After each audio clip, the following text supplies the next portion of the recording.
Okay, take two. It is Monday night at 5:30 on the Western Coast and 8:30 p.m. on the Atlantic Coast, and that means that it is time for another candidate conversation. I am super excited to be bringing you Lauren Ashcraft today. She is a socialist comedian running for Congress in New York's 12th district, there we go, which is in kind of the Upper East Side of Manhattan and in Greenpoint in Brooklyn.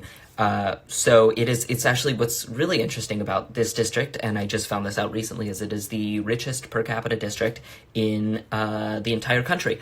So anyway, we are going to be asking Lauren about why she's running, what she's running about, and most importantly, why and how you can get involved in her race and in so much more. So I am going to be bringing her in right now. Wait for her to join up in, and then we're going to start asking her a bunch of very exciting questions. Lauren, how's it going? Much for Oh, do we have you? talk with you. Here. Oh, you're breaking up a little bit on my end. Let me try something. Yeah, I think...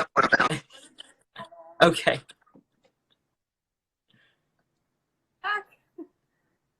I think it works better without my AirPods, so I'm here. Oh, gotcha.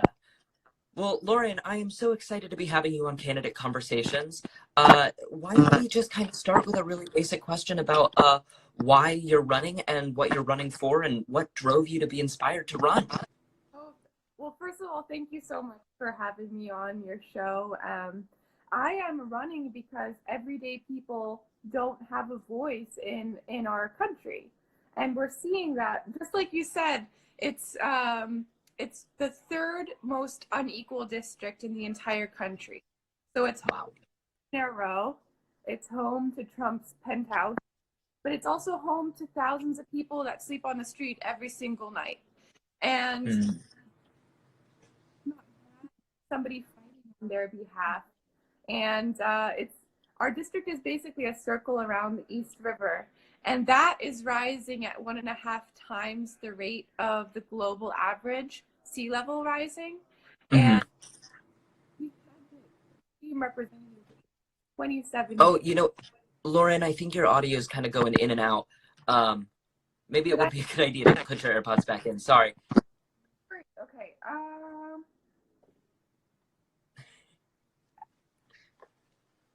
I'll put one of mine in just in case it's on my end also. Sorry about that. Okay, no worries. Can you hear me now? I'm sorry. Yeah, it's a lot clearer. All good, no stress. Oh, okay. Sorry, continue. Yeah, talk to me about where your district is and what inspired you to run. Yeah, so it's the east side of Manhattan, Western Queens, and North Brooklyn. And we are the third most unequal district in the country. And I have knocked on doors of my neighbors and knocked on doors of people throughout the district. And I've spoken with people that have one more month's rent left. And they didn't know before this crisis if they were going to be out on the streets after a month. And now with the economic crisis and pandemic going on, it's just really everybody's struggling here. So I've gotten really involved personally with some local mutual aid groups and making sure that we're helping to pack meals and food for people that need it. But also we're seeing that these groups have to exist because the government isn't taking care of us. And it reminds me every single day why we're doing this. We are running so that everybody has a voice and everybody has somebody fighting for them, because right now we certainly do not. And I carry my family's struggles with me. My grandmother was an immigrant from Japan. My grandfather died in a coal mine trying to feed the family. Wow. And my other grandfather was actually a quadriplegic. He fell while he was working. And these struggles and seeing how so many different members of my family have gone ignored every single day is what I carry with me whenever I'm fighting for other people that are going through similar things or being ignored in the same way. Mm-hmm. And one of the things that along with that story that really kind of brings you into this race is your own personal history. You came to New York City looking for opportunity. You were a comedian at that time, right? Or still Yes, are? yeah, kind of. It's a little bit on hold right now, but I didn't know anyone, so I took a Groupon class where I went to a comedy school and met some of my best friends that I'm still very close to. A lot of them are volunteers on my team right now. But yeah, it's the performing arts are a huge part of who I am, and I also appreciate who you are. Thank you. Well, you might be a funny person, but there is nothing funny about the pandemic and how it is centered. Wow, that was a terrible transition. Um, the pandemic and how it is centered in New York City, and I'm sure that you've experienced some of the people in your neighborhood and in your area who Yeah. have been infected or been affected by the pandemic. I want to talk about kind of access to healthcare because your district is huge on uninsured people. Your district alone has got over 23,000 uninsured people and thousands Mhm. more who are underinsured. What's the solution to that, and how would it have affected how this pandemic has played out across New York City and across this country? I mean, it's really scary that Hmm. we live in a society in which, and I like to say this, our federal budget is just a list of priorities. We don't have to balance it. It doesn't have to be uh, $0 that we're allowed to go over budget. It doesn't really do anything negative to any of us. In Hmm. fact, it's positive if we're spending more than we're taxing, and that money is being spent on making sure that people aren't afraid to go to the doctor. So I am Hmm. pushing for Medicare for all. It's the solution that we need, and we've needed it for a very long time. I look at other industrialized countries like Germany, Sweden, Switzerland. Nobody's afraid to go to the doctor there because everybody has health insurance. And I've literally spoken with somebody who got brain surgery, which is a very serious thing. But Hmm. I was emailing back and forth. She's in Finland, and she told me, you know what? One thing I didn't have to worry about is a bill. And I can't Wow. imagine, like, if I had to get any kind of surgery, first I would pay my entire deductible.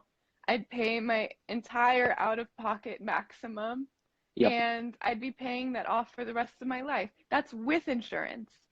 Now, without insurance, it's even worse.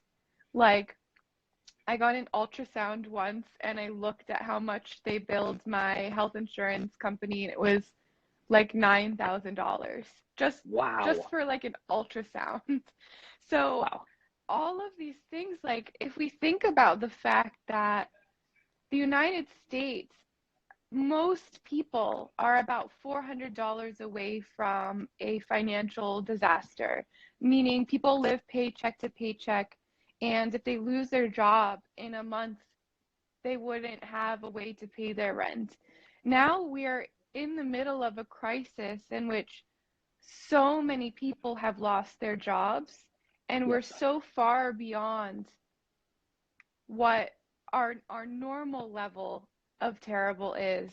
We have millions and millions of people losing their jobs, and that also means that they're losing their health insurance, and it means they might be losing their homes. And that's just something that our representatives have been okay with. But it's also why you see this movement of grassroots candidates running for office, because we're not okay with that. People are absolutely standing up against kind of what I think really everybody in this country can agree are skyrocketing and unacceptable healthcare costs all across the country. And no matter where Yes. you go and no matter what kind of insurance you have, healthcare costs are absolutely out of control. Um, Yes. and you support Medicare for all. You also support the Green New Deal, which is another thing that's kind of often cited as something we have to do to for just the betterment of our country and our world. But the question, and I want to get to talking about climate in just a minute, but the question that I think progressives and socialists often get asked around these kinds of issues is, well, these are really expensive. We spend a lot of money on healthcare every year. We spend all like the Green New Deal is something that would cost a lot of money to implement completely. How are we going to pay for it? Yeah, it's it's actually one of the Oh, just it oh, there does you go are. back to the fact can oh no, I feel like our internet is going I in and got you. You out. broke up Is for a there second. You're back. anything we can turn? Oh, okay. I'm my partner's here with me and he's like our tech guy, so I'm like, help. But no, it's actually one of Gotcha. my one of my favorite questions to answer is how we pay for it. And the thing is, if you'll notice, we only get asked that question when it's to help us. But whenever we look Mm, at how war is funded, trillions and trillions of dollars just thrown away for what? To kill people.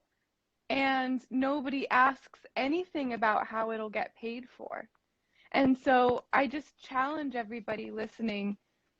That's not how economics work in the federal government. Just make sure you know that that is a lie. How you're going to pay for it at the federal level, there isn't something bad that happens if we overspend. We do it all the time. We're doing it right now.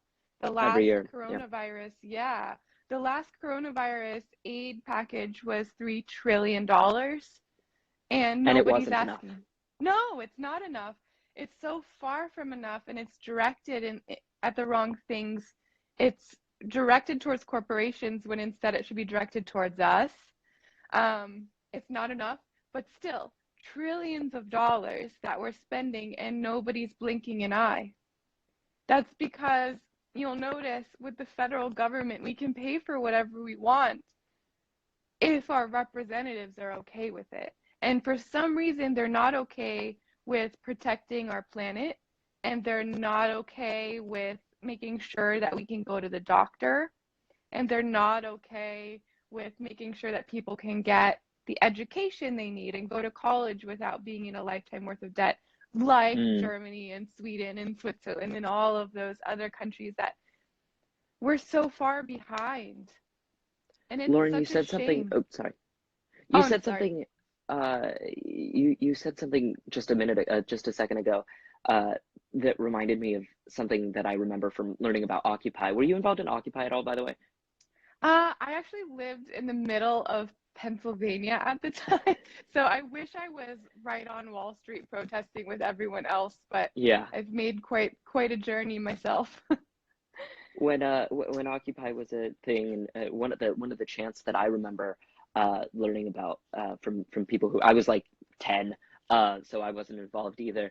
But one of the chants that I remember learning about is the banks get bailed out, we get sold out, and that's kind of what's happening right now. Yes. Yeah, it's exactly what happens in our campaign. Our campaign slogan is if we can bail out the banks, we can bail out the people. And for some reason Exactly. it's just like that's not radical, but it's considered radical by all of these representatives that just get a bunch of money dumped into their bank account from the banks. And that is why it's so important. Like, I don't Mm, accept any of that money. I'm only funded by people because I'm only influenced by people. And that's really what we have to make sure every single representative is doing. It's going to take time to replace all the people that refuse to get with the program. But it's absolutely necessary. And it's why I'm running up against somebody who's survived in Congress for 27 years by taking that corporate money. and if you do want to support Lauren's campaign and you want to get involved and you're over 18 and are able to donate, how can people donate? Yeah, that's a great question. So my website is laurenashcraft.com, and I'll actually ask my campaign manager to post the link in the chat. Perfect. But if you'd like to donate, even $1 makes a huge difference because with $1 we can call 20 people in our community, and that could mean 20 votes. Absolutely. Um, I wanna ask you about the climate and your plans there, and your thinking on the Green New Deal as well. New York's 12th district is obviously kind of centered around the East River on both Mm-hmm. sides of it, in Brooklyn, in Queens, and in Manhattan. And that means when sea levels rise, I mean, we talk a lot about all sorts of different communities, but when you live at 0 feet above sea level, 1 foot of sea level rise is a huge, huge, huge effect. It could Oh, have yeah. a massive impact on tens of thousands of your friends and your neighbors. Talk to me about why you support a Green New Deal and what a Green New Deal would mean for your community and communities across the country. Yeah. So a Green New Deal is finally addressing this really, really terrifying issue with the urgency that's required. And I mentioned we do surround the East River and it's Hmm. rising.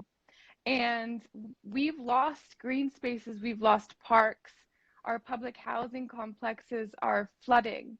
And we're seeing that communities of color and frontline communities, marginalized communities, are the ones paying the price. Mm. And it's really, really unfortunate that like my opponent sat on this issue for 26 years, then a freshman congresswoman came along and made the Green New Deal part of our everyday conversation. And I look at that and I think we all need to be leading in that way. And I haven't seen that kind of leadership, and that's why we've had to bury parks in my district and Mm. rebuild them 8 feet higher because they're just disappearing. And Absolutely. New York City is such an amazing place. We should all be really scared to lose our shores here. It's a really real thing. It's happening. It's happened. And if we don't move forward in the most urgent way possible, we're going to lose so much more than that as well. And Absolutely. the other thing is, just to add on to that Yeah, is, absolutely. thank you so much. The other thing is, the global South. We Mm. are if we don't lead in making sure that we're fighting for the future of our planet, then we're going to see people that are forced in numbers that we can't imagine out of their homes and to the north. And that's our fault. So we have to be prepared to accommodate millions of people because they just won't have a place to live anymore. Hmm. And we have sat on this issue so long that it's a really sad thing that people will be struggling and losing their homes. But what we can do in the meantime is push forward in the most urgent way possible, and that is the Green New Deal. So it's why I support Yeah. it. We can go even further if we want and make It's just the sure beginning that step. Yeah. exactly it is the beginning. I was able to talk to Senator Markey, who is the Senate sponsor and co-writer of the Green New Deal, and I think he presents the argument in a way that, like, we don't really have a choice about this. We have to do this. Um, or else there's no future. Yeah. So I'm really glad that you understand that urgency and understand that importance. I want to get to talking about, because we are running out of time, I want to get to talking about another huge and very much intersectional with the issue of climate change. Um, the issue is homelessness and gentrification, which is obviously something that you are, I'm sure, incredibly familiar with in Hmm. New York City. Your district is the third most unequal in the entire country. What do we need to do to improve the lives of communities of color and communities that are being gentrified, and lives for the homeless? That's such an important question. Thank you so much for asking it. I support something called a homes guarantee that was written by an amazing group called People's Action. Hmm. And it calls for our federal government to spend the money to make sure there are enough units for everyone who needs social housing units. Hmm. It calls for a national rent control, which prevents people from being surprised that, you know, their rent skyrockets from year to year. And it also keeps rents at rates that should be affordable to people looking for example, a studio apartment, a one-bedroom apartment. Yeah.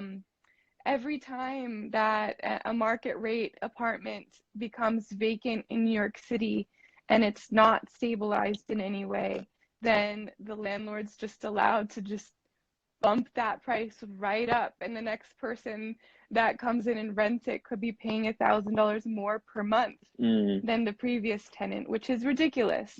So national rent control is so important. Also, it includes a tenant's bill of rights so that tenants finally hold more power than the landlords, which is something, you know, my district's over 71% renters right now, and people are losing their jobs in healthcare, and we can't pay rent. And rent has not been canceled. It hasn't been frozen at the federal level or at the state level here. So people are really struggling. And having something in place like a homes guarantee, where you know, no matter what, you will not be sleeping on the street, is just absolutely necessary. And we can pay for it.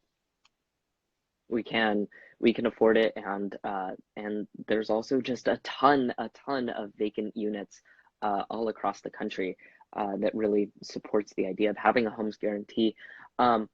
Lauren, I want to ask you the big question that I ask every single candidate that we bring on here. And that question, I'm going to Salt Lake City soon, and I'm not going to be able to ask this question in the same way, but right outside of that window is my next door neighbor.